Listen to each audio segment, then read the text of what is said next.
యెషయా గ్రంథము దయచేసి 9వ అధ్యాయం. దేవుని పరిశుద్ధ గ్రంథము. బయటికి వెళ్ళి మాట్లాడు. యెషయా గ్రంథం 9వ అధ్యాయం. మనందరూ కలిసి 6వ వచనాన్ని మనం చూద్దాం. యెషయా గ్రంథము 9వ అధ్యాయం 6వ వచనాన్ని మనందరూ కలిసి చూద్దాం.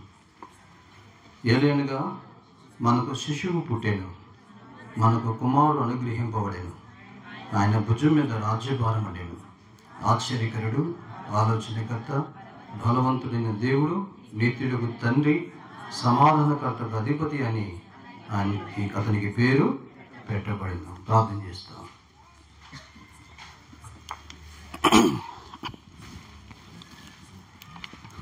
పరలోకమందున్న మా తండ్రి, ఈ రాత్రికాల సమయంలో ఇంతవరకు సహాయకుడితో వచ్చారు ప్రభా, దాన్ని బట్టి స్తోత్రాలు.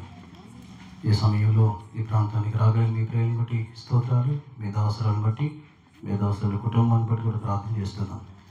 యెషయా గ్రంథం 9:6 వచనాన్ని చదివాము. దీనిలో మాకు అవసరమైన భాగాన్ని ఈ రాత్రి మాకు దయచేయమని కోరుతాం. నిలబడుతున్న మీ దాసునికి మీ మాటలు దయచేయండి. శబ్ద తరంగాలు వింటున్న వారికి తండ్రి మీ యొక్క మేలు అనుగ్రహింపచేయమని, వాతావరణ సమస్తాన్ని విశ్వాసాలను తీసుకొస్తూ మీ రక్తాన్ని మా మీద ప్రోక్షించుకుంటూ సహాయపడమని విశ్వాసంతో యేసు ప్రభు పరిశుద్ధ నామంలో ప్రార్థన చేసి వేడుతున్నాము తండ్రి. ఆమేన్.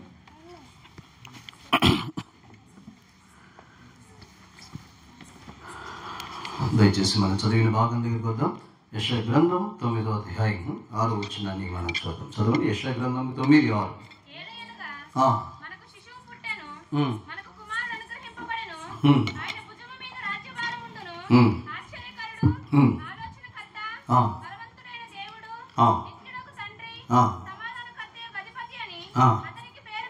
అతనికి పేరు పెట్టబడెను. కాబట్టి యేసుక్రీస్తు వారు ఈ లోకంలోనికి మరి ఎలాంటి వాడు వస్తున్నాడు అనేది మన అంశం. గత వారం అంతా మనం ఎలా చూస్తూ వచ్చామంటే ఎలాంటి వాడిగా పుట్టాడు అనేది మనం చూసాం. ఈ వారం మనం ధ్యానం చేస్తున్న అంశం ఏంటి అంటే ఎలాంటి వాడుగా వచ్చాడు. యేసుక్రీస్తు వారు ఈ లోకానికి ఎలాంటి వాడుగా వచ్చాడు అనేది మనం చూస్తే పరిశుద్ధమైన బైబిల్ గ్రంథంలో యెషయా గ్రంథకర్త 9వ అధ్యాయం 6వ వచనంలో ఏమన్నాడంటే, ఆశ్చర్యకరుడు, ఆలోచనకర్త, బలవంతుడైన దేవుడు, నిత్యుడు తండ్రి, సమాధానకర్తకు అధిపతి అని అతనికి చూడండి. పేరులా పేరా పేరు వాస్తవానికి తెలుగు బైబిల్లో మనకైతే విడివిడిగా రాసేది ఆశ్చర్యకరుడు, ఆలోచనకర్త. కానీ హీబ్రూ భాషలో, ఆదిమ భాషల్లో అయితే ఒకే పేరుగా రాసేది. అంటే ఒక విధంగా బైబిల్ అంతటిలో కూడా చాలా పెద్ద పేరు ఎవరిది అంటే అది ప్రభు అయిన యేసుక్రీస్తు వారిది. ఎందుకంటే ఆశ్చర్యుడు ఇప్పుడు ఎట్లా చదవాలంటే ఇది ఆశ్చర్యకరుడు, ఆలోచనకర్త, బలవంతుడైన దేవుడు, నిత్యుడు తండ్రి, సమాధానకర్త అధిపతి అని అతనికి పేరు. ఇదంతా ఒక పేరు.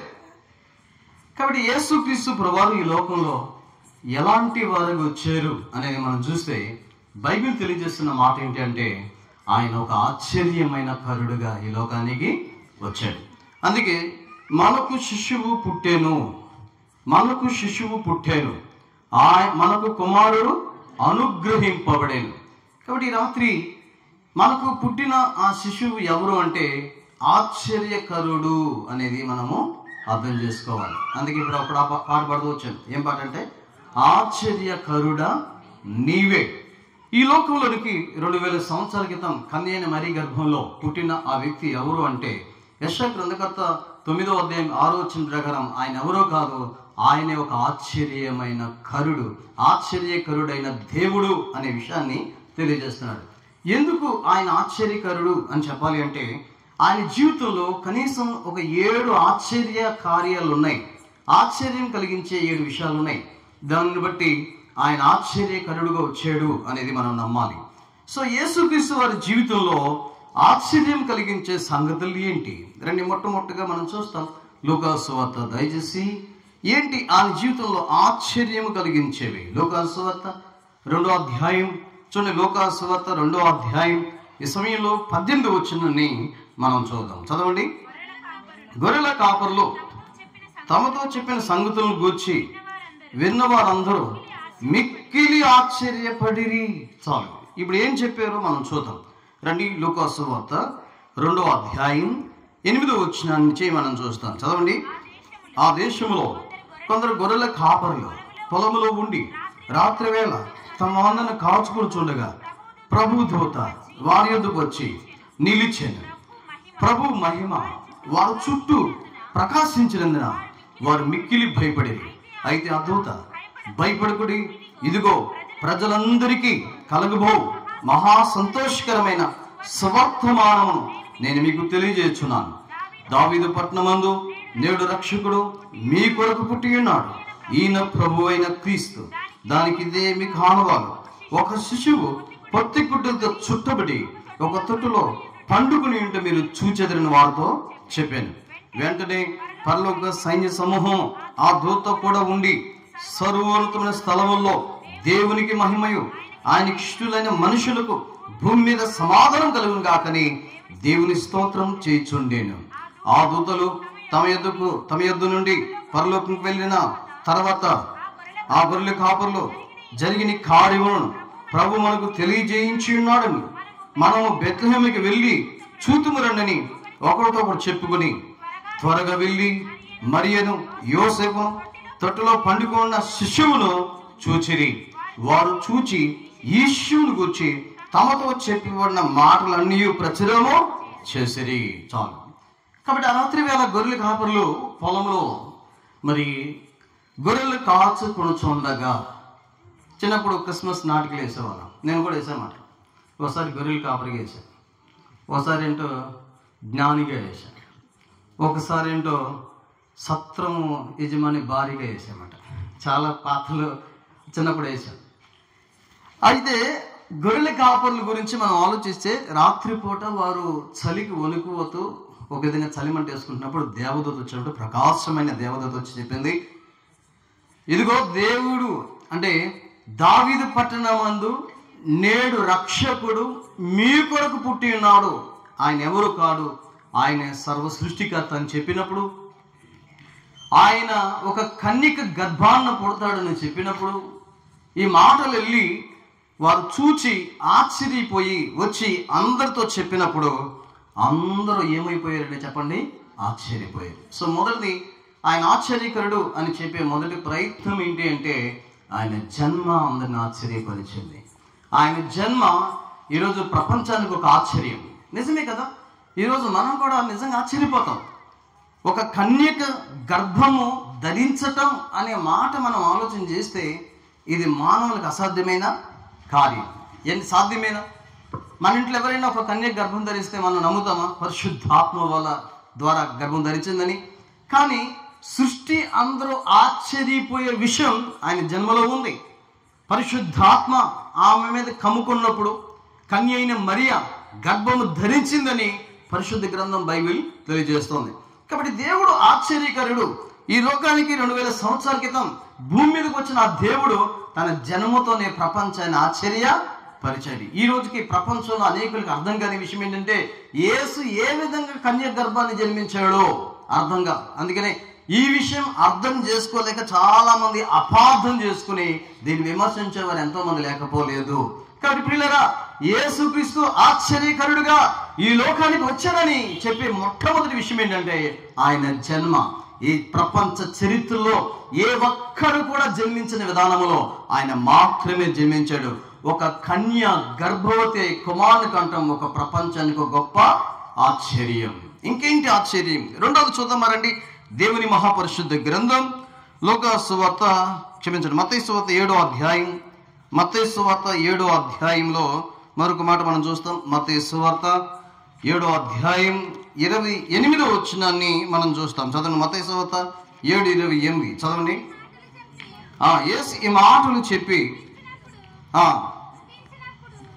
మత్తయి సువార్త 7:28 చదవండి. యేసు ఈ మాటలు చెప్పి ముగించినప్పుడు జనసమూహములు ఆయనకు బోధకు ఆశ్చర్యపోయి చాలు.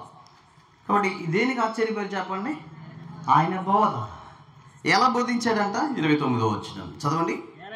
ఏలైనగా ఆయన వారి శాస్త్రం వలె కాక అధికారము గల వాని వలె వారికి బోధించుచున్నాడు.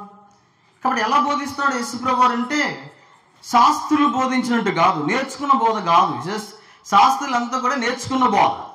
పరిసయ్యులు శాస్త్రులు అందరూ కూడా ధర్మశాస్త్రాన్ని చదివి దాన్ని బోధించారు. కానీ అలాంటి బోధ కదా ఆయన నోట నుంచే విస్తారమైన మాటలు వస్తున్నాయి. ఒక విధంగా చెప్పాలంటే ఆయన మాట్లాడేది అధికారంతో మాట్లాడుతున్నాడు, జ్ఞానంతో మాట్లాడుతున్నాడు. ఈరోజు యేసుక్రీస్తు ప్రభువు చెప్పే బోధను అనేక మంది ఆశ్చర్యపోయారు. కొంతమంది ఏమన్నారంటే ఇదేమి అన్నారు ఆయన బోధకి. చూడండి ఏమన్నారు చూద్దామా. మత్తయి సువార్త, మార్కు సువార్త. మార్కు సువార్త చూడండి, దేవుని వాక్యం నుంచి మార్కు సువార్త. దయచేసి దేవుని పరిశుద్ధ గ్రంథం 25వ వచనం నుంచి మనం చూస్తాం. చదవండి. మార్కు సువార్త 1:25 చదవండి. అందుకు యేసు, మీరు ఇటు వచ్చేయండి. పృథ్వీ మీరు కూడా ఇటు, అమ్మ మీరు ఎదరికొచ్చేయండి. ఒకరు ఉంచండి, ఇటు వచ్చేసేయండి. నువ్వు కూడా వచ్చేసాయి జాన్మని ఇటు ఎదరికొచ్చేయండి. చదవండి, మిగతా వాళ్ళు చదవండి. నన్ను వచ్చేసాయి మీకు వచ్చేయండి, వచ్చేయండి. నన్ను తోయదు, అది కదపదు. అది చూడు ఇష్టాన్ని అది కదులుతున్నట్టు. మార్కు సువార్త 1వ అధ్యాయం 25వ వచనాన్ని మనం చూస్తాం. ఎదురు పెట్టండి, చదవండి. అందుకు యేసు పెద్ద కేక వేసి వాడిని విడిచిపోయాను. అందరూ విస్మయం ఉంది. ఇదేమిటో, ఇది కొత్త బోధగా ఉన్నదే అనుకున్నారు. దెయ్యం పట్టిన వ్యక్తిని యేసుప్రభు దగ్గర తీసుకొస్తే ప్లీజ్ అమ్మ వెళ్తావా వెళ్ళవని అడగల. ఏమన్నాడు? వెళ్ళంతే. అధికారంతో. ఏంటి, ఎక్కడింది జ్ఞానం? చూడండి దేవుడి వాక్యం నుంచి మార్కు సువార్త 6వ అధ్యాయం ఒకసారి చూద్దాం. లోకా సువార్త, మార్కు సువార్త 6వ అధ్యాయం 2వ వచనం చదవండి. విశ్రాంతి దినం వచ్చినప్పుడు ఆయన సమాజ మందిరంలో బోధింపనారంభించి అనేకులు ఆయన బోధ విని ఆశ్చర్యపడి ఈ సంగతులు ఇతనికి ఎక్కడి నుంచి వచ్చానో, ఇతనికి ఇవ్వని జ్ఞానం ఏ పాటిది, ఇతని చేతి వల్ల ఇటు అద్భుతం చేయబడుచున్నవేమి, ఇదేమి. చాలు, ఏమన్నారు చెప్పండి. ఇదేంటి అసలు అర్థం కావట్లేదు. ఇదేంటారు బాబు, ఈయన బోధ ఇంత జ్ఞానమా, ఇంత ఆలోచన. ఏ స్కూల్కి వెళ్ళాడు ఈయన? ఢిల్లీ పబ్లిక్ స్కూల్కి వెళ్ళాడు ఏంటి? ఢిల్లీ పబ్లిక్ స్కూల్ వాడు ఇంత జ్ఞానం ఉండదే. ఎక్కడ జ్ఞానం, ఎక్కడ తెలివి, ఎలా మాట్లాడుతున్నాడు, ఎలా తెలుసు, ఇంత అధికారంతో ఎలా చెప్తున్నాడు? శాస్త్రులు పరిస్థితులు ఇలా మాట్లాడలేదే. ఆయన బోధ అనేకుల్ని ఆశ్చర్యపరిచింది. కాబట్టి ఆయన ఆశ్చర్యకరుడు అని చెప్పే రెండో ప్రయత్నం ఏంటి అంటే ఆయన ఆశ్చర్యమైన బోధను అందించడానికి లోకానికి 2000 సంవత్సరాల క్రితం ఈ లోకానికి దిగి వచ్చాడనే సత్యాన్ని నేను మీకు జ్ఞాపకం చేస్తా ఉన్నా. సో మొదటిది ఆయన జన్మ ఆశ్చర్యం, రెండోది ఆయన బోధ ఆశ్చర్యం, మూడోది చూద్దాం మత్తయి సువార్త 8వ అధ్యాయం. మత్తయి సువార్త 8వ అధ్యాయం మూడోది ఆయన ఆశ్చర్యపరిచే విషయాలు ఏంటి చూడండి. ఆయన గురించి మనం ఏం నేర్చుకుంటాం? 27వ వచనాన్ని మనం చూస్తాం. చదవండి.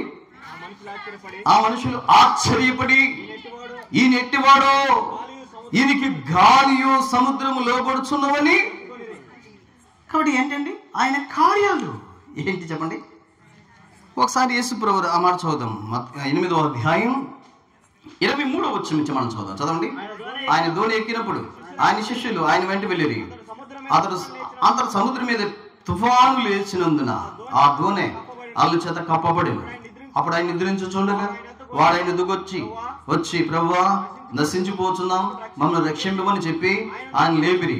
అందుకు ఆయన అల్ప విశ్వాసులారా ఎందుకు భయపడుతున్నారని చెప్పి లేచి గాలిని సముద్రమును గద్దింపగా మిక్కిలి నిమ్మలమాయను. ఆ మనుషులు ఆశ్చర్యపడి యేసుక్రీస్తు ప్రభువారు వారంలో నిద్రపోతా ఉన్నప్పుడు వాళ్ళు వచ్చి లేపారు. అయ్యా నీకు చెద్దలేదేంటి? ఎంత పెద్ద తుఫాను, ఎంత పెద్ద అలలు మా మీద పడుతున్నాయి కదా, దయచేసి మమ్మల్ని రక్షించంటే అల్ప విశ్వాసులారా అని ఆయన వెంటనే అన్నాడు. గాలిని సముద్రం ఏం చేశాండి? గద్దెంపగా. వెనకాల తుఫాను వస్తుంటుంది, ఇంకా మాట్లాడకండి. గాలి సముద్రము సైలెంట్ అయిపోయింది. ఆశ్చర్యపోయారు అందరూ. అరే ఏంటి, ఒక మనిషి నిలబడి సముద్రం మీద గాలిని తుఫాను అణిచే శక్తి ఆయనకి ఎక్కడి నుంచి వచ్చింది? ఇంకొక 2 రిఫరెన్స్లు మీకు జ్ఞాపకం చేస్తా. 9వ అధ్యాయం మత్తయి సువార్త, దయచేసి చూడండి. మత్తయి సువార్త 9వ అధ్యాయం 33వ వచనాన్ని మనం చదవండి. దయ్యము వెళ్ళగొట్టబడిన తర్వాత ఆ మోగవాడు మాట్లాడుగా జనసమూహంలో ఆశ్చర్యపడి ఇశ్రాయేల్లో ఎలాగ ఎన్నడూ కనబడలేదని. చాలు. ఇక్కడ మనం చూస్తే ఒక దయ్యం పట్టిన వ్యక్తిని బాగు చేసిన తర్వాత ఆ దయ్యం అతను వదిలిపోయిన తర్వాత అది మోగ దయ్యం అంట. చూడండి 32వ వచనం ఏం చూస్తామంటే, యేసును ఆయన శిష్యులను వెళ్ళుచుండగా కొందరు దయ్యం పట్టిన ఒక మోగవాడిని ఆయన వద్దకు తీసుకుని వచ్చి, దయ్యం వెళ్ళగొట్టబడిన తర్వాత ఆ మోగవాడు మాట్లాడగా. మీకు తెలుసా దయ్యాలు చాలా రకాలు ఉన్నాయి. బైబిల్ బట్టి చెప్తున్నా. మోగవైన చెవిటి దయ్యమా అన్నాడు. ఆ దయ్యం పడితే వినపడదు, మాట్లాడు. నడుము వంగిపోయిన దయ్యం ఉంది, ఆ దయ్యం పడితే నడుము వంగిపోతుంది. కాబట్టి యేసు ప్రభువు ఒక మోగవాడిని తీసుకొచ్చినప్పుడు ఆ దయ్యాన్ని వెళ్ళగొడితే ఆ మోగ దయ్యం వెళ్ళిపోతే అతను ఏం చేస్తే చెప్పండి, మాట్లాడు. అప్పుడే వాళ్ళందరూ ఏమైపోయారు చెప్పండి, ఆశ్చర్యపోయారు. అరే ఎలా మాట్లాడుతున్నాడు ఈయన? ఆశ్చర్యం కదా. 15వ అధ్యాయం మత్తయి సువార్త 15వ అధ్యాయం దయచేసి చూద్దాం. 31 వచ్చి మనం చూద్దాం. చదవండి. మోగవారు మాట్లాడుటయు, అంగహీనులు బాగుపడ్డయు, కుంటువారు నడుచుటయు, గుడ్డువారు చూచుటయు జన సమూహములు చూచినప్పుడు ఆశ్చర్యపడి. ఏమన్నాడు చెప్పండి? ఆశ్చర్యపడి. కాబట్టి ప్రియులరా, యేసుక్రీస్తు వారు ఆశ్చర్యకరుడు ఎలా చెప్పొచ్చు అంటే ఆయన జన్మాశ్చర్యం. యేసుక్రీస్తు ఆశ్చర్యకరుడు ఎలా చెప్పొచ్చు అంటే ఆయన బోధాశ్చర్యం. యేసుక్రీస్తు ఆశ్చర్యకరుడు ఎలా చెప్పొచ్చు అంటే ఆయన కార్యాలు. కాబట్టి రాత్రి ఈ సత్యాన్ని మనం గుర్తించాలి. ఆశ్చర్యమైన కార్యం చేసే దేవుడు మనకున్నాడు. మానవులకు అసాధ్యమైన, డాక్టర్లకు అసాధ్యమైన, పరిస్థితులకు అసాధ్యమైన, వ్యక్తులకు అసాధ్యమైన, దేవునికి సమస్తము సాధ్యమే. మనుషులు మా వల్ల కాదన్న కేసులు ఎన్నో దేవుడు బాగు చేసిన చరిత్రలు ఉన్నాయి. దేవునికి అసాధ్యమైంది, దేవుడు చేయలేంది, దేవుడు బాగు చేయలేంది, దేవుడు సరిచేయలేంది, దేవుడు సహాయపడింది, దేవుడు కట్టలేనిది ఏది కూడా ప్రపంచంలో లేదు. ఎందుకంటే ఆయన ఆశ్చర్యకరుడు. ఈ రాత్రి ఇది నువ్వు నమ్మగలిగితే దేవుడు నీ జీవితంలో ఆశ్చర్యకార్యం. సహోదరి హాస్పిటల్లో ఉన్నప్పుడు మేము వెళ్ళాం. హాస్పిటల్లో ఉన్నప్పుడు మేము వెళ్తే నాతో పాటు ఎవరో వచ్చారు గుర్తులేదు. హాస్పిటల్లో ఐసీయూలో ఉంటున్నప్పుడు చూస్తే ఆమెని గుర్తే పట్టలేం. మనిషిని గుర్తే పట్టలేం. నేను ఆశ్చర్యపోయి అసలు నేను చూసినా ఏమే కొంచెం బాగోలేదు పరిస్థితి అంటే నేను అసలు ఆశ్చర్యపోయిన. అసలు ఆమెని 1% కూడా గుర్తుపట్టడానికి కలిగినంతగా మనిషి పెద్దగా ఉబ్బింది. చూసి నేను ఆశ్చర్యపోయాను. అసలు దేవుడు కేవలం దేవుడే. చూడండి, మన జీవితంలో దేవుడు ఎన్ని కార్యాలు చేశాడు, ఎన్ని అద్భుతమైన కార్యాలు చేశాడు. ఉన్నవి లేనట్లు చేయగలడు, లేని ఉన్నట్లు చేయగలడు. అసాధ్యమైంది దేవుడికి ఏది కూడా, అంటే దేవుడికి జరగదు అనేది ఏది కూడా లేదు. ఈ రాత్రి నువ్వు నమ్మగలిగితే నీ జీవితంలో ఆయన రావటానికి ఇష్టపడుతున్నాడు. నీ పాపం నుంచి ఆయన నిన్ను విడిపించగలడు. ఒక పరిశుద్ధమైన వ్యక్తిగా ఆయన నిన్ను చేయగలడు. నీ జీవితంలో ఉన్న ప్రతి అక్కర ఆయన తీర్చగలడు. ఆయనకు అసాధ్యమైంది ఏదైనా కలదా?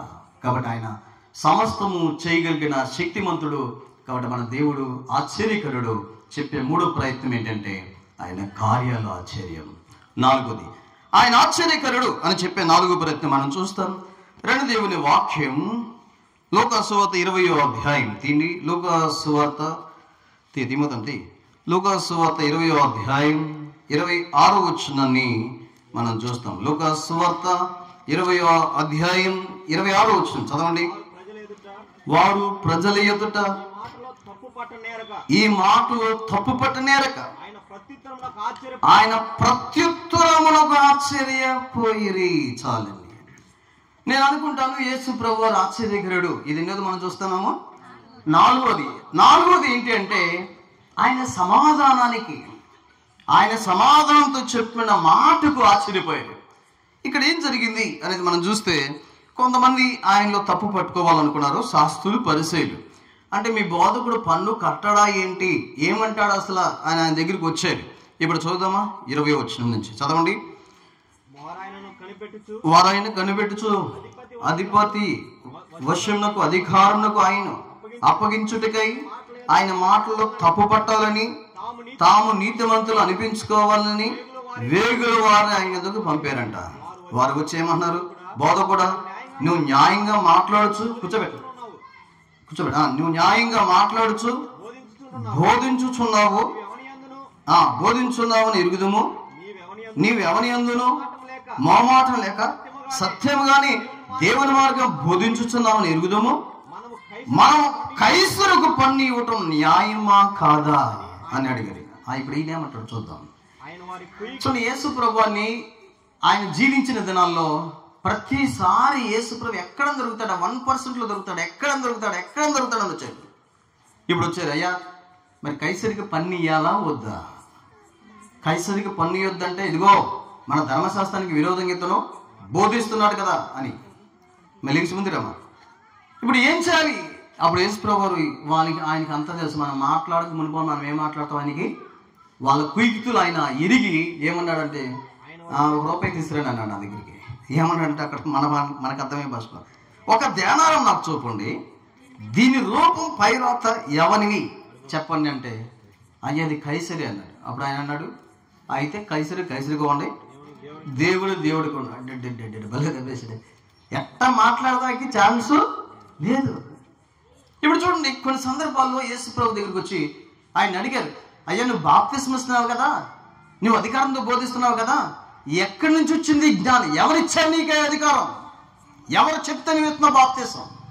అప్పుడు సరే నేను ఏ అధికారంతో ఈ కార్యాలు చేస్తానని చెప్తాను, కానీ నేను మిమ్మల్ని ఒకటి అడుగుతా అన్నాడు యేసు ప్రభు. ఏంటి అడగంటే, అప్పుడు అన్నాడు, యోహాను ఇచ్చిన బాప్తిస్మం పరలోకం నుంచి కలిగిందా మనుష్యుల నుంచి కలిగిందా అన్నాడు. యోహాను ఇచ్చే బాప్తిస్మం పరలోకం నుంచి వచ్చిందా మనుషుల నుంచి వచ్చిందా? ఒకవేళ వాళ్ళు పరలోకం నుంచి వచ్చిందని చెప్తే అయితే మీరు ఎందుకు తీసుకోలేదు అంటాడు. ఒకవేళ మనుషుల నుంచి కలిగిందంటే అప్పటికే ప్రజలందరూ యోహాన్ని ప్రవక్త అన్నారు, కొట్టేస్తారు అని. అప్పుడు ఏమన్నా అంటే, అయ్యా మాకు తెలియదు కానీ నువ్వే చెప్పన్నాడు. అప్పుడు యేసు ప్రభు అన్నాడు, నేను కూడా మీకు సమాధానము చెప్పను. కాబట్టి యేసు ప్రభు అది ప్రత్యుత్తరం ఆశ్చర్యం కలిగించింది. ఒక పాపంలో పట్టబడిన స్త్రీని తీసుకొచ్చారు. అయ్యా మోషే ఏం చెప్పాడు తెలుసా? పాపంలో పట్టబడిన వాడిని రాళ్ళతో కొట్టి చంపమని చెప్తున్నాడు మోషే. మరి నువ్వేం చెప్తావు? ఒకవేళ ఇప్పుడు ఫోన్లు వదిలేయండి అన్నాడు అనుకోండి, ఈయన మోషే ధర్మశాస్త్రానికి విరోధంగా మాట్లాడుతున్నాడు.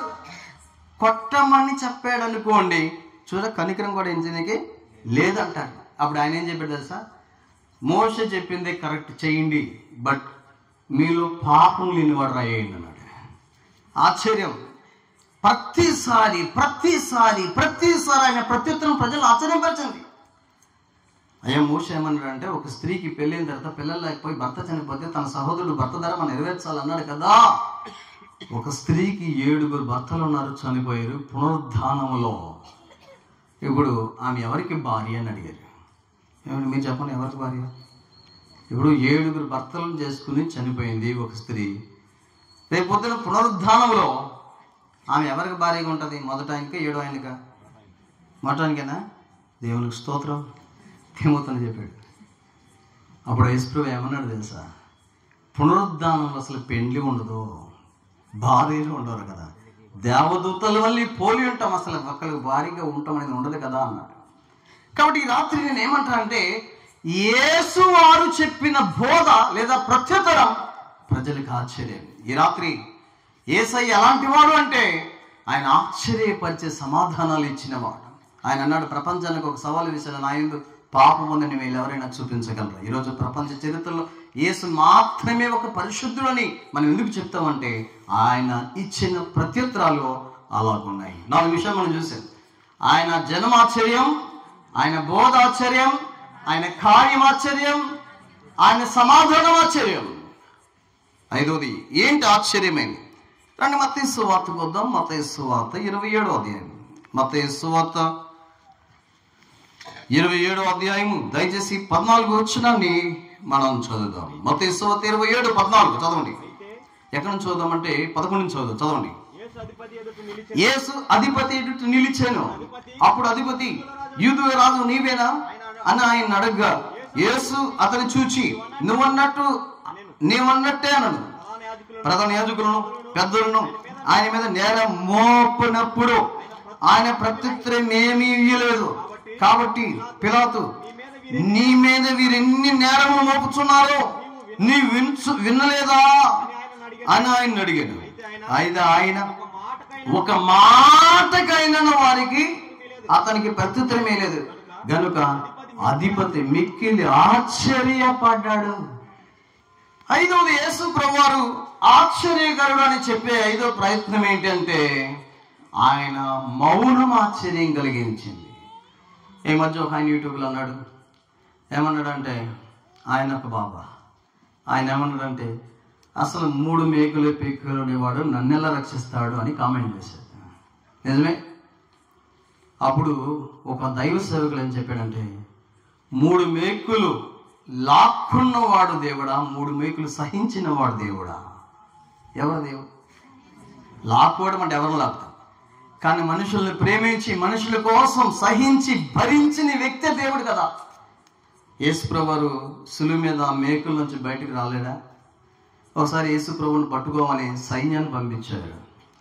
అప్పుడు వాళ్ళు అడుగుతున్నారు, ఏం చూపించట్లే, మీ అందరికి తెలుసు కాబట్టి, తెలియకపోతే నా దగ్గర నేను చూపిస్తాను. ఎవరిని ఎదుగుతున్నావు అంటే వాళ్ళు అన్నారు, అయ్యా మేము ఎవరిని పట్టుకోవడానికి వచ్చామంటే నజరేయుడైన యేసుని పట్టుకోవడానికి వచ్చాను. అప్పుడు ఆయన ఏమన్నాడు తెలుసా? ఆయనను నేనే. ఏంటని ఏం జరిగిందో తెలుసా? వారు వెనకకు తగ్గి ముందుకు పడ్డారు. అంటే బోర్ల పడ్డారు, ఆయనకి వెనకకి తగ్గి ముందుకు పడ్డారంట. అంటే ఆయన నేనే అంటేనే పడిపోతే ఆయన ఒకసారి అంటాడు మనకు అర్థమయ్యే భాషలో, ఒక చిటికేస్తే అన్నట్టు ఆయన ఏమంటాడంటే, నేను గనక తండ్రిని వేడుకుంటే 12 వ్యూహముల సైన్యం అవుతుంది దేవదూత. హిజ్కియా కాలంలో ఒక దేవదూత వస్తే ఎంతమంది చంపేసింది తెలుసా? ఎంతమంది చంపిందంటే ఒక దేవదూత హిజ్కియా కాలంలో. అప్పుడప్పుడు బైబిల్ చదివే వాళ్ళన్నా చెప్పండి, ఎంతమంది అండి అని పట్టుకోండి. హిజ్కియా కాలంలో ఒక్క దేవదూత వచ్చి 185,000 మందిని చంపేసిందంటే 12 వ్యూహాల సైన్యాన్ని పంపిస్తే ఈ ప్రపంచం ఏమైనా ఉంటుందా ఈరోజు? అందుకే నేను చెప్తున్నాను, మన ప్రభువు చెయ్యలేక కాదు సహించింది. ఆయన సిలువలో మాట కూడా మాట్లాడలేదంట. ఆయన ఏం చేయలేదు, నోరు నడపలేదంట. బొచ్చు కత్తిరించు వాని ఎదుట గొర్రె ఏ విధంగా మౌనంగా ఉంటుందో మారు మాట పలకలేదు, నోరు మెదపలేదు. యేసుక్రీస్తు వారు శిలువ మీద ఎందుకు అంత మౌనం? పిలాతు అడుగుతున్నప్పుడు ఎందుకు అంత మౌనం? ఎందుకు ఆయన మీద వేసిన నేరాలు ఆయన రుజువు చేసుకోవాల్సిన ప్రయత్నం చేయలేదు? ఆయన దేవుడు. ఆయన నీ కోసం నా కోసం సహించడానికి, భరించడానికి, ఓర్చుకోవడానికి, నీ పాప శిక్ష తీసివేయడానికి, భరించడానికి ఆయన వచ్చాడు. బలి అయితివా యేసు కలువరి సిలువ పైన.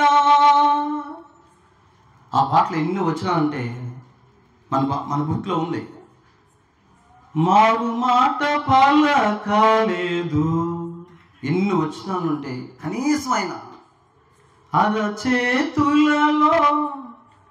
చూడండి ఆ పాట, ఎన్నో పాట అది చూడండి, ఎన్ని చదవాలంటే అసలు నిజంగా. భూమి వేసిన గాని ఊరకుంటివా ప్రభు, నెమ్మదిని చూటకై ఉమ్మి సహించితివా. భూమి వేసిన గాని ఊరకుంటివా ప్రభు, నెమ్మదిని చూటకై ఉమ్మి సహించితివా. బలి అయితివా యేసు కలువరి సిలువ పైన. మన మీద ఎవరైనా ఉమ్మేస్తే బస్సులో ఏమైనా వెళ్తాం, బస్సులో ఎవరైనా వెళ్తున్నారు అనుకోండి, బైక్ పక్కన బండి మీద వెళ్తున్నాం అనుకోండి, ఒకవేళ ఎవరైనా చూడకుండా గబుక్కుని ఉమ్మేశారు అనుకోండి, ఏం చేస్తాం? బండి తీసుకెళ్ళి బస్సు ముందు వెళ్తాం. ఎవడ దెబ్బ చూడకుండా, పొరపాటున, అనుకోకుండా ఎక్కడో వేసిన ఉమ్ము నీ మీద పడితే అంత కోపం అయితే ఖండ్రించి అత్త మీద ఉమ్మేస్తే ఏమని అన్నాడు ఆయన? ఎవడు ఉమ్మేసిన వాడు శపించబడినవాడు అన్నాడు. ఆయన అలాంటి వాడు కాదు. ఎందుకంటే ఆయన మాట్లాడాడు, ఆయన సహిస్తాడు, ఆయన మౌనం ఆశ్చర్యం. కాబట్టి ఐదోది, ఆయన ఏ మాట మాట్లాడకపోవటమే ఒక ఆశ్చర్యం. ఇంకో 2 విషయాలు చూసి ముగిస్తాను. చూడండి, ఇంకో 2 విషయాలు ఏంటి రండి చూడండి. దేవుని పరిశుద్ధ గ్రంథం మార్కు సువార్త 15వ అధ్యాయం. మార్కు సువార్త 15వ అధ్యాయం ఈ సమయంలో మనం చూస్తాం. మార్కు సువార్త 15వ అధ్యాయం 42వ వచనాన్ని చదవండి. ఆ దినము సిద్ధపరచు దినం అనగా విశ్రాంతి దినమునకు పూర్వ దినం గనుక సాయంకాలమైనప్పుడు అరిమతయి యోసేపు తెగించి పిలాతునకు వెళ్ళి యేసు దేహం తనకిమ్మని అడిగాను. అతడు ఘనత వహించిన ఒక సభ్యుడై దేవుని రాజ్యము కొరకు ఎదురు చూచేవాడు. పిలాతు ఆయన ఇంతలోనే చనిపోయినా అని ఆశ్చర్యపడి చాలు. ఆయన మరణం ఆశ్చర్యం. ఆ రోజు తెలుసా, నిజంగా ఆయన చనిపోవటం ఆశ్చర్యం కలిగించింది. ఎందుకంటే నేను చదివాను, ఒక వ్యక్తిని సిలువేస్తే ఆ వ్యక్తిని గాయపరచకపోతే 7 రోజులు సిలువ మీద ఉంటాడంట సజీవంగా. ఒక వ్యక్తిని సిలువ వేస్తే అతన్ని గాయపరచకపోతే, అంటే సిలువ చాలా రకాలు. ఒక రకమైన సిలువ ఏంటంటే తాడులతో కట్టేయటం. అతనికి ఏం గాయాలు చేయరు, తాడులతో కట్టేస్తారు. తాడులతో కట్టేసి ఎండలో పెట్టేస్తే 1 వీక్, ఒక్క వారం బ్రతికే ఉంటాడు. వారం తర్వాత ఆకలికి, దాహానికి, అన్నిటికీ ఇబ్బంది పడి చచ్చిపోతారు. ఇది ఒక రకమైన సిలువ. మరి యేసు ప్రభువుని వేసిన సిలువ ఎంతకాలం బతుకుతారు అంటే 3 days. ఎన్ని రోజులు చెప్పనా? 3 రోజులు. యేసు ప్రభువుని సిలువ వేసినట్లే కనుక సిలువ వేస్తే ఆ వ్యక్తి 3 days వరకు బ్రతుకుంటాడంట. కాబట్టి అందుకే రేపు పరిశుద్ధ దినము, రేపు శవము, అంటే సిలువ మీద ఎవరు కూడా వేలాడకూడదు. అందుకబట్టి ఈ రాత్రి, ఈ సాయంత్రం చంపేయమని వస్తే యేసు ప్రభు దగ్గరికి వచ్చారు చంపేయటానికి. చూడండి, యోహాను సువార్త 19వ అధ్యాయం. యోహాను సువార్త 19వ అధ్యాయం ఈ సమయంలో మనం చూస్తాం. 31వ వచనాన్ని మనం చూస్తాం. చదవండి. ఆ దినం సిద్ధపరచు దినము, మరుసటి విశ్రాంతి దినము, మహాదినము గనుక ఆ దేహములు విశ్రాంతి దినమున శిల మీద వండకుండా వారి కాళ్ళు విరగొట్టించి వారిని తీసివేయించమని యూదులు పిలాతును అడిగిరి. కాబట్టి సైనికులు వచ్చి ఆయనతో సిలువ వేయబడిన మొదటి వాని కాళ్ళు, రెండవ వాని కాళ్ళు విరగొట్టిరి. వారు యేసు వద్దకు వచ్చి అంతకు ముందే ఆయన మృతి పొందుడు చూచి ఆయన కాళ్ళు విరగొట్టలేదు. అదేంటి, ఆయన అంత త్వరగా చనిపోయాడు? యేసు ప్రభుతో కుడి పక్కన, యేసు ప్రభు ఎడం పక్కన సిలువ వేయబడిన వారు బ్రతికే ఉన్నారు కదా. వారిద్దరూ బ్రతికే ఉన్నప్పుడు ఆయన కూడా బ్రతికే ఉండాలి కదా. ఎందుకు ఉండలేదు తెలుసా? లేఖనం ఏం చెప్పిందంటే ఆ ఎముకలు ఒకటి కూడా ఎరగొట్టబడదని ఒక లేఖనం ఉంది. కిందకు వస్తే ఆ మాటలు కూడా చూస్తాం. మనం చదవండి. 36 వచనం. అతని ఎముకల్లో ఒక్కటైనా విరవబడదు అను లేఖనం నెరవేరినట్లు ఇది జరిగాను. ఆయన వెంటనే చనిపోకపోతే ఆయన కుడివైపు ఎడంవైపు ఉన్న వారి కాళ్ళు ఎలాగ విరగొట్టి చంపారో అలాగ ఆయన్ని కూడా చంపేసే ప్రయత్నం చేస్తారు. కానీ లేఖనం ఏం చెప్తుందంటే ఆయన ఎముకలు ఒక్కటి కూడా ఇరిగిపోదు. ఆ లేఖనం నెరవేరంటే ఆయన వెంటనే ఏమైపోయాడు చెప్పండి? చనిపోయాడు. పిలాతు ఆశ్చర్యపోయాడు. అరిమతి నేసుకు వచ్చి ఆయన దేహాన్ని మేము తీసుకెళ్తాము, ఆయన సిలువ ఈయన అప్పుడే చనిపోయాడు. ఆయన మరణం ప్రపంచానికి ఒక ఆశ్చర్యం. ఈరోజు ఎందుకు యేసుక్రీస్తు వారు నిస్సహాయుడిగా సిలువ మీద చనిపోయాడు? ఎందుకు ఆయన బలైపోయాడు? ఎందుకు ఆయన రక్తం కాచాడు? ఎందుకు ఆయన మరి సిలువ నుంచి దిగలేని స్థితిలో అందరు కనిపించేటట్టు చనిపోయాడంటే ఒక విధంగా ప్రపంచానికి ఒక ఆశ్చర్యం. ఎందుకంటే ఆయన మరణం, ఈరోజు ప్రియులారా, యేసుక్రీస్తు వారి మరణం ప్రపంచానికి ఒక ఆశ్చర్యమే. ఎందుకంటే ఒక పాపిని రక్షించడానికి పరిశుద్ధమైన దేవుడు తను తాను అప్పగించుకోవటం అనేది సామాన్య విషయం కాదు. ఈ రాత్రికాల సమయంలో ఆయన ఆశ్చర్యకరుడు. ఆయన నీ కొరకే సిలువ మీద మరణించాడు, ఆయన నా కొరకే సిలువ మీద మరణించాడు, మనందరికి బదులుగా సిలువ మీద మరణించాడు. యేసు సిలువ మీద మరణించిన కారణాన్ని బట్టి మాత్రమే మనం పరలోక రాజ్యానికి యోగ్యులుగా అవుతున్నాము. ఆయనే సిలువ మీద మరణించకపోతే, మన కొరకు యేసు ప్రభువు బలి ఇవ్వకపోతే ఆ శిక్ష అంతా ఎవరు భరించాలి చెప్పండి? నీవు, నేను, మనమే. కాబట్టి 6 విషయాలు నేను చెప్పాను. ఆయన జన్మాశ్చర్యం, ఆయన బోధాశ్చర్యం, ఆయన కార్యాలాశ్చర్యం, ఆయన ప్రత్యుత్తరం ఆశ్చర్యం, ఆయన మౌనం ఆశ్చర్యం, ఆయన మరణం ఆశ్చర్యం. ఇంకొకటి చూపిస్తుంది. చూడండి దేవుని వాక్యం లూకాసువార్త 24వ అధ్యాయం. లూకాసువార్త 24వ అధ్యాయం. ఆయన ఆశ్చర్యకరుడు, ఎందుకంటే ఈ లోకానికి ఆశ్చర్యకరుడుగా వచ్చాడు 2000 సంవత్సరాల క్రితం. చూడండి లూకాసువార్త 24వ అధ్యాయం 2 వచనాలు మీకు జ్ఞాపకం చేస్తా. మొదటిది 24వ అధ్యాయం దయచేసి 12 వచనం మనం చదవండి.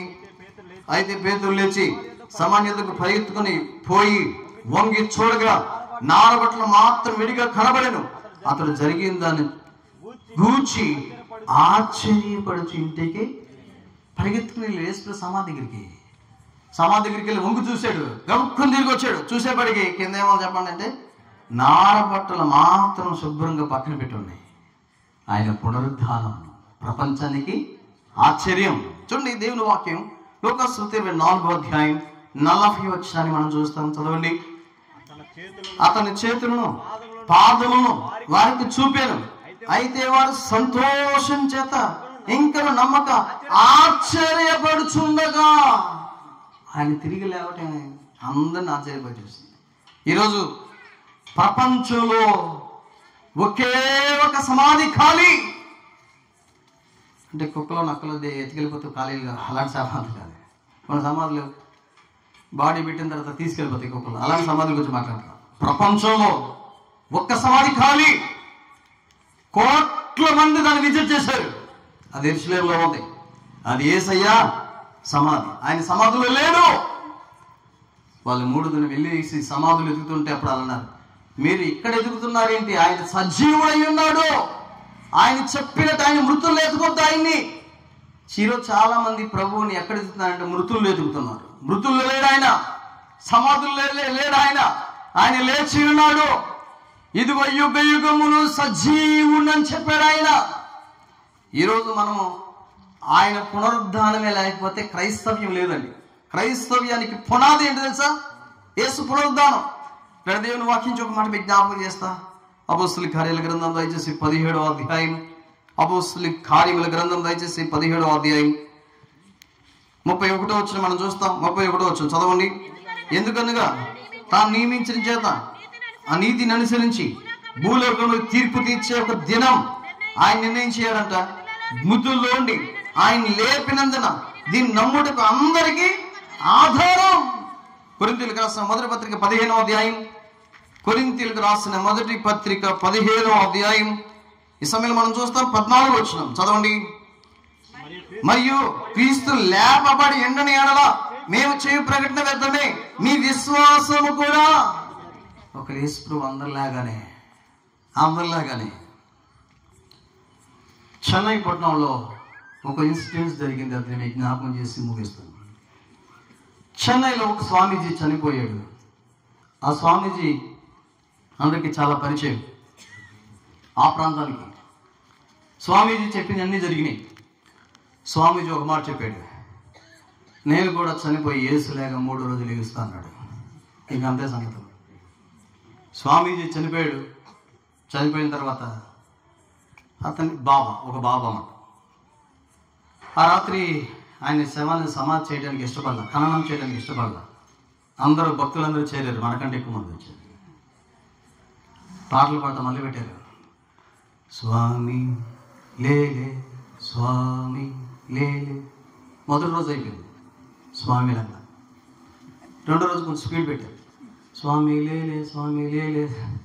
రెండో రోజు అయిపోయింది స్వామి లేలే. మూడో రోజు మొదలెట్టారు. స్వామి లేలే స్వామి లేలే. స్వామి లేచారంటే స్వామి లేలేదు కానీ చుట్టుపక్కల లేచి కేసు పెట్టారంట. ఈ శవాన్ని సమాధి చేయకుండా పెట్టారంటే అప్పుడు మళ్ళా కేసు ఫైల్ అయ్యి ఆయన వల్ల ఖననం చేశారు. ప్రపంచంలో ఎంతోమంది చెప్పారు కానీ ఒకే ఒక వ్యక్తి సమాధిని జయించిన వాడు. సమాధి ఆయన బంధించలేకపోయింది. మృతులోకమైన బంధించలేకపోయింది. ఆయన్ని మరణం బంధించడం అసాధ్యమని చెప్పింది. మరెన్నడూ ఉండకుండా ఆయన మరణాన్ని మింగివేసిన రాయబడింది. అది మన విశ్వాసం. కాబట్టి ఈ లోకంలో యేసు మాత్రమే మృత్యుంజయుడు, సమాధిని జయించిన వాడు. ఈ ప్రపంచానికి ఆయన మాత్రమే ఆధారం. ఈ ప్రపంచానికి ఆయన మాత్రమే విశ్వాసం. ఆయనను మనం నమ్మితే యేసు మృతుల్లోని లేపిన వాడిని ఆత్మ మీలో జీవించుతున్నాడు. కాబట్టి ఒక దినం మనం కూడా తిరిగి లేస్తామనే ఆధారం, విశ్వాసం, నమ్మిక మనందరికీ వచ్చింది. కాబట్టి ఇలాంటి ఆశ్చర్యకారుడు 2000 సంవత్సరాల క్రితంలో కనుక అరుదించబడుతూ వచ్చాడు, అనుగ్రహించబడుతూ వచ్చాడు. ఆ దేవుడు కలిగి ఉన్నావా? కళ్ళు మూసుకోండి, ప్రార్థన చేస్తాం ఈ రాత్రి. దయచేసి అందరు కళ్ళు మూసుకోండి. ఆయన ఒక ఆశ్చర్యకరుడు. ప్రియులారా, నీ జీవితంలో ఏ దేవుని కలిగి ఉన్నావు తెలుసా? ఆశ్చర్యకరుడు. ఆయన జన్మ ఒక ఆశ్చర్యం, ఆయన జీవితం ఒక ఆశ్చర్యం, ఆయన బోధ ఒక ఆశ్చర్యం, ఆయన జ్ఞానం ఒక ఆశ్చర్యం, ఆయన కార్యాలు ఎన్ని ఆశ్చర్యం. ఈ రాత్రి ఒకవేళ నువ్వు అనుకున్నావా, నా జీవితంలో ఆశ్చర్య కార్యాలు చూడాలనుకున్నావా? ఎందుకు నేను ఎలాంటి పరిస్థితులు కూడా వెళ్తున్నాను? ఏంటి నా పరిస్థితి ఎలా ఉంది? అయ్యో, నా పరిస్థితి ఎంతో భయంకరంగా ఉంది. నన్ను ఎవరు పైకి తీసుకురాగలరు? నన్ను ఎవరు బాగు చేయగలరు? నాకెవరు సహాయం చేయగలరు? అందరు కళ్ళు మూసుకోండి, హృదయం తెరవండి. ప్రభా, ఎన్నోసార్లు వింటున్నాను కానీ నా కుటుంబంలో కార్యాలు చూడలేకపోతున్నాను. నీ ఆశ్చర్య కార్యాలు ఈ రాత్రి నేను చూడాలనుకున్నాను. నా కుటుంబంలో జరిగించండి, నా భర్తను మార్చండి, నా భార్యను మార్చండి, నా పిల్లలు మార్చండి. ఈ రాత్రి నేను అదే కోరుతున్నాను. అప్పుల బాధలో ఉన్నా, అనారోగ్య పరిస్థితిలో ఉన్నా, కష్టాల్లో ఉన్నా, ఇరుకులో ఉన్నా, అందరూ విసర్జిస్తున్నారు, నన్ను ఎవరు చూసుకోవట్లేదు. నాయన, నా పరిస్థితి నీకే తెలుసు. ఆశ్చర్యకరుడు అని రాత్రి మీ మాటలు నాకు వినపడుతున్నాయి. ఈ రాత్రి నేను నమ్ముతున్నాను, ఇది నా విశ్వాసం. ప్రభువా, ఈ రాత్రి నా హస్తమును పట్టుకో, నా చేతిని బలపరచు. నా స్థితిని చూసిన దేవుడు ఈ రాత్రి నువ్వు నాతో మాట్లాడుతున్నావు. ఇది నీ నిజమైన విశ్వాసం అయితే, ఏది నీ నిజమైన ప్రార్థన అయితే, ఆయన 2000 సంవత్సరాల కింద లోపలికి వచ్చేది నీ పాపం నుంచి వినియోగించడానికి, నీ పాపం నుంచి విమోచించడానికి. శిలువ మీద బలైపోయాడు, యజ్ఞ పశువుల యాగమైపోయాడు, కలవరిలో రక్తాన్ని చెందించాడు. ఆయన శిలువలో చెందించిన రక్తం ప్రతి పాపం నిన్ను కడిగి పవిత్రులుగా చేస్తుంది. ఒకవేళ ఈ రాత్రి ప్రభా నాతో మాట్లాడుతున్నావు, ఇది నా హృదయంలో తీర్మానం, నా విశ్వాసం. ప్రభా నాతో మాట్లాడావు. ఈ రాత్రి నీ మాట ఇదైతే, నీ తీర్మానం ఇదైతే, ప్రభా ఇదిగో నా హృదయం నీకు అప్పగిస్తున్నాను. నా పాపం క్షమించండి. శిలువలో బలైపోయావు, నా కొరకే బలైపోయావు. నమ్ముతున్నాను, ఇది నీ నిజమైన తీర్మానం అయితే ప్రభు నీ తీర్మానం చూస్తున్నాడు. ఈ రాత్రి నీ హృదయంలో ఆశ్చర్యమైన కార్యం చేయడానికి ఆయన సిద్ధంగా ఉన్నాడు. ప్రభుకి నేను నువ్వు అప్పగించుకుంటే ధన్యుడివి, ధన్యురాలివి. ప్రభు నీ తీర్మానాలను స్థిరపరచునగాక.